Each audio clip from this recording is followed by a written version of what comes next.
Roh.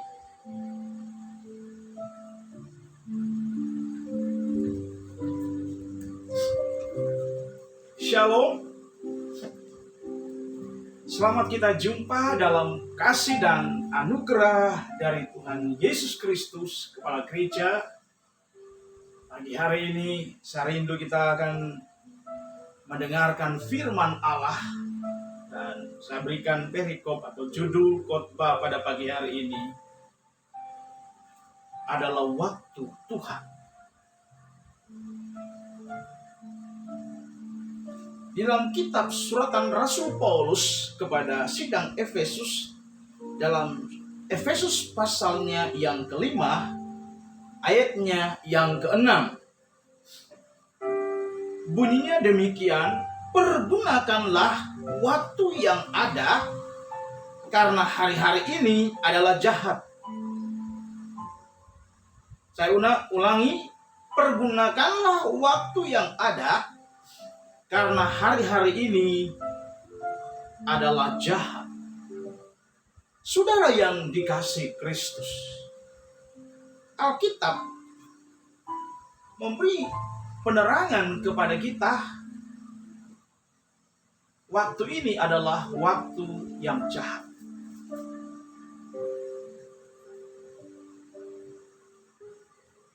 Dan waktu itu dikatakan oleh kebenaran firman Allah adalah momen atau kesempatan yang sangat berharga. Karena memang, mengapa Paulus berkata waktu ini adalah waktu yang jahat? Karena perhitungan waktu ketika manusia itu jatuh ke dalam dosa, di sanalah mulailah dihitung waktu. Tetapi saya tidak akan berbicara tentang waktu yang hanya bertumpu kepada pemahaman secara umum, tetapi saya akan berbicara tentang waktu secara spesifik, di mana dikatakan firman Allah dalam kitab Pengkhotbah pasal yang ketiga, ayat 10 hingga yang ke-15, waktu itu adalah momen dan kesempatan yang sangat berharga. Dan ada beberapa fase waktu yang perlu kita tahu sebagai umat-umat Allah. Fase yang pertama adalah waktu kemarin. Waktu yang sudah lewat, sudah berlalu. Dan fase yang kedua adalah waktu hari ini. Sedangkan fase yang ketiga adalah waktu di mana hari ini, di jam-jam setelah berjalan, semua itu ada kadar yang akan kita pertanggungjawabkan di hadapan Allah. Saudara yang dikasihi Tuhan, di dalam Injil Matius 26 ayat yang ke-40 dikatakan bahwa berapa lama kita bersekutu dengan Dia? Entah melalui doa dan pergumulan dengan Tuhan, melalui membaca Alkitab, merenungkan firman Allah, dan mengaplikasikannya dalam kehidupan sehari-hari.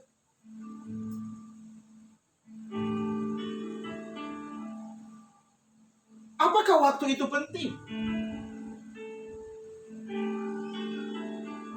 Tentu jawaban Alkitab ya. Di dalam 1 Timotius 4 ayatnya yang ke-8. Karena waktu itu mengandung janji dari Tuhan. Kalau momen-momen waktu-waktu dan kesempatan yang diberikan oleh Tuhan kita manfaatkan dengan tepat guna. Jadi hasilnya adalah sangat menyenangkan hati Tuhan. Mengapa waktu itu kita didesak untuk melakukan sesuatu yang benar di mata Tuhan? Kita tahu bersama ada banyak orang-orang percaya di zaman anugerah ini. Ada momen dan waktu dan kesempatan disalahgunakan. Kitab Ibrani pasal 10 yang ke-25. Ada orang yang seharusnya dia memberikan waktu, memberikan ruang buat keluarga membangun sebuah mesbah. Tapi momen itu disalahgunakan. Itu waktu-waktu yang kurang penting. Waktu-waktu momen yang baik yang seharusnya Tuhan izinkan adalah momen di mana waktu-waktu itu adalah waktu bersekutu antara sesama keluarga, sesama jemaat. Di gereja-gereja lokal, tapi momen itu, waktu itu, kesempatan itu, kita tidak jaga dengan semestinya. Sehingga waktu itu dibuang dengan sia-sia. Saudara yang dikasihi Tuhan, di dalam pemahaman kebenaran firman Allah dikatakan bahwa 3 momen waktu yang dimaksud secara global. Kita sadari betul waktu kronos atau waktu kronologi atau waktu itu entah itu dihitung melalui jam,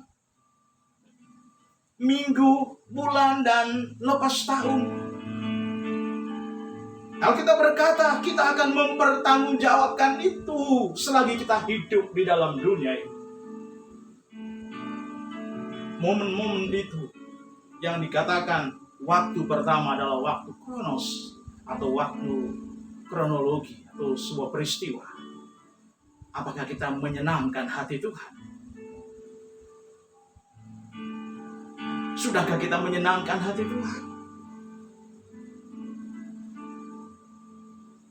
Saudara yang dikasihi Tuhan, waktu yang kedua adalah waktu kosmos, waktu aeon, waktu dunia, waktu yang sedang berlangsung, waktu kekekalan. Waktu yang seyogyanya sudah diberikan oleh Tuhan untuk kita melakukan sesuatu yang bermakna, dibuang begitu saja. Sehingga tidak berharga. Saudaraku yang dikasihi Tuhan, Efesus pasal 1:21 mengingatkan kita, waktu itu adalah waktu perkenanannya. Momen dan kesempatan itu seyogyanya kita lakukan itu. Untuk melakukan kehendak Bapa. Waktu yang ketiga adalah waktu Kairos. Waktu Tuhan. Waktu Allah sedang bekerja. Dia bekerja selagi masih siang, masih ada kesempatan. Ini adalah waktu sekarang. Saudaraku, selagi pintu rahmat Allah masih terbuka dalam Wahyu 3 yang ke-7. Sebab sekali waktu ada masanya waktu Allah. Kairosnya Tuhan, dia tutup pintu buat rahmatnya, buat umat-umat Allah yang menyalahgunakan waktu.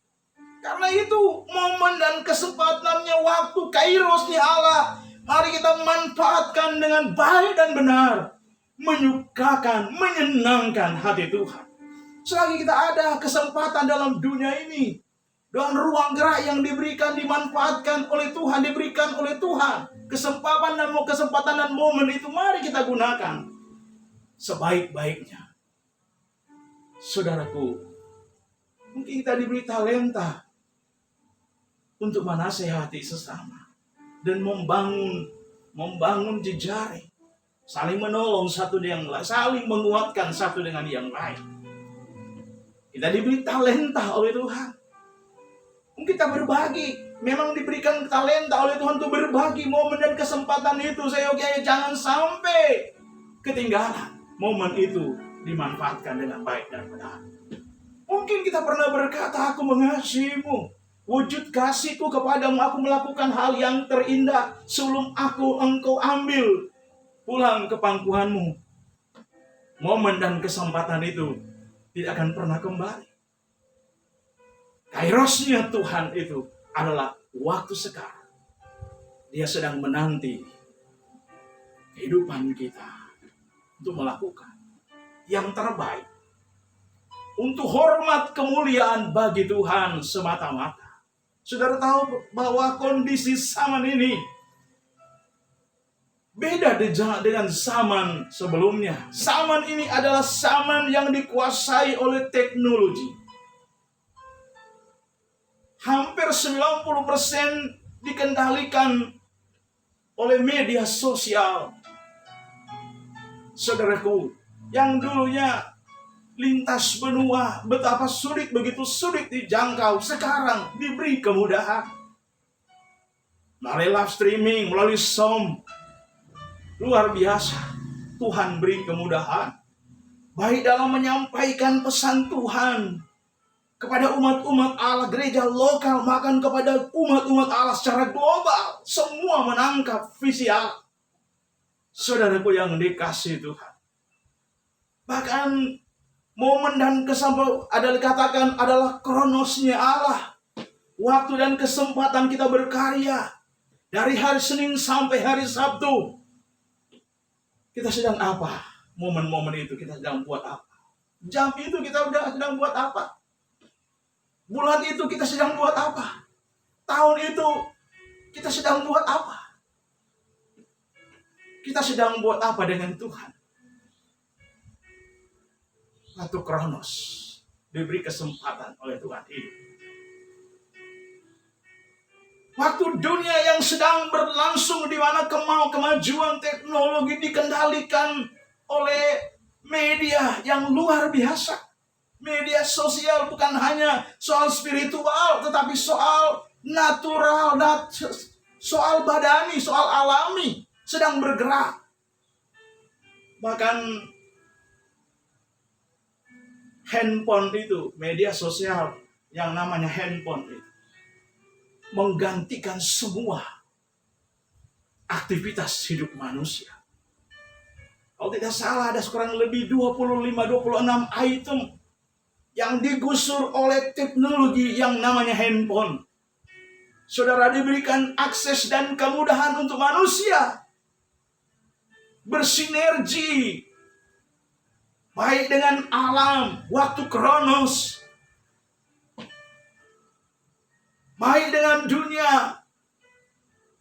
Saudara, waktu ayan kita dituntut oleh Allah melakukan sesuatu. Jangan buang kesempatan, Bapak Ibu Saudara yang dikasihi Tuhan.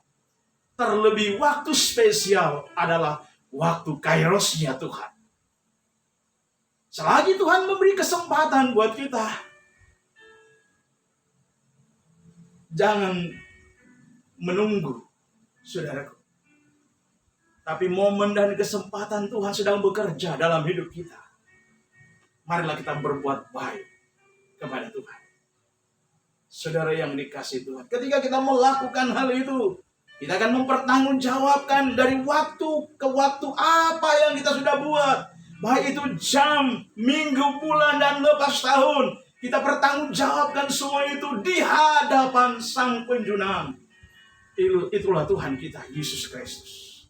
Tapi kalau kita melakukan waktu kairosnya Tuhan dengan baik dan benar, oh haleluya, alangkah indah dan berbahagianya kita sebagai umat-umat Allah. Meskipun berbagai tantangan di era teknologi yang begitu maju, seolah-olah teknologi itu yang mempengaruhi kita.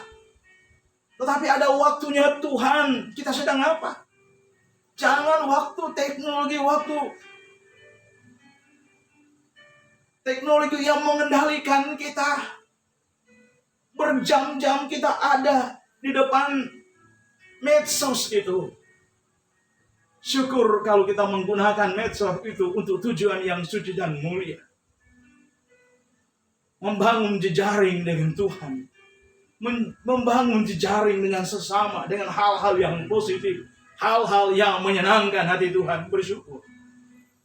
Tapi kalau Tuhan temukan kita menyia-nyiakan waktu kairosnya Tuhan, kita membangun jejaring untuk melakukan perkara-perkara jahat di mata Allah. Wahai kita umat-umat Allah, jangan menyalahgunakan kesempatan waktu kairosnya Tuhan itu. So, kesempatan yang Tuhan sudah beri tidak akan kembali, saudara, dengan sia-sia. Kita melakukan perkara-perkara yang menyukakan, menyenangkan hati Tuhan. Pasti Tuhan memperhatikan kita, mempedulikan kita. Bahkan kita berkata budi baik kita dicatat oleh Tuhan dalam kitab kehidupan kekal. Inilah kebenaran firman Allah yang kami sampaikan pada pagi hari. Mari kita tunduk kepala, kita berdoa. Bapa surgawi, dalam nama Tuhan Yesus Kristus Juru Selamat kami, pagi hari ini kami telah mendengar kebenaran firman Allah dan nasihat Tuhan, di mana waktu kairosnya Tuhan, Engkau sedang bekerja begitu rupa di dalam dunia ini. Bahkan Engkau telah memfasilitasi manusia dengan segala kemampuannya. Bahkan media sosial yang mewarnai kehidupan global. Bukan hanya secara spiritual, secara rohani,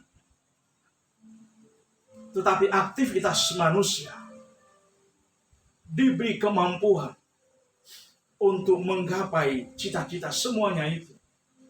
Biarlah kesemuanya itu hanyalah untuk hormat kemuliaan bagi Tuhan. Biar Bapa Engkau bawa umat-umat Allah, gereja Tuhan di zaman ini, untuk menjaga momen dan kesempatan kairosnya Tuhan, menyukakan hati Tuhan, memberi waktu, menjalin hubungan harmonis dengan Bapa surgawi itu. Bulan memberi waktu bulan untuk menyenangkan hati Tuhan. Bahkan lepas tahun ada momen dan kesempatan nasar dilakukan, dikerjakan. Momen dan kesempatan itu kami percaya adalah momen kairosnya Tuhan sedang bekerja di dalam kehidupan masing-masing umat-umat Allah. Biar kiranya mereka memiliki roh kepekaan dan tidak membuang kesempatan waktu kairosnya Tuhan.